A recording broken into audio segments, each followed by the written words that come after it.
Actually, ang gusto ko talaga is drama.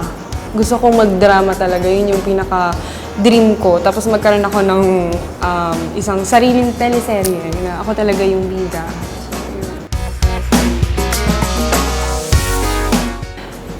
Leading man. Parang ang dami nila. Parang lahat ata ng kapusoan natin. Parang gusto ko makapartner sa trabaho eh. Parang wala pa naman. Siguro kung sino na lang yung i-partner sa akin, syempre trabaho yun, di ba? So, anything goes. Wala kang showbiz crush? Parang wala. Parang wala. Secret na lang.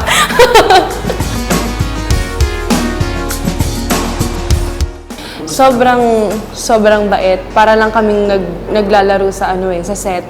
Tapos, as in, parang casual lang. Alam mo, magkakaibigan, magkakabarkada.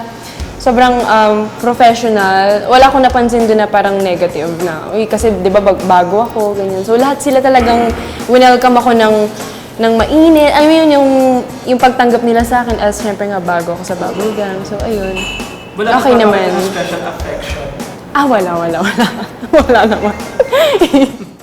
Before mapagpatol talaga ako. As in, binabasa ko lahat ng comments, tapos isa-isa ko silang sinasagot, ganyan-ganyan. Pero, later on, napag-aralan ko na hindi naman kasi kailangan talaga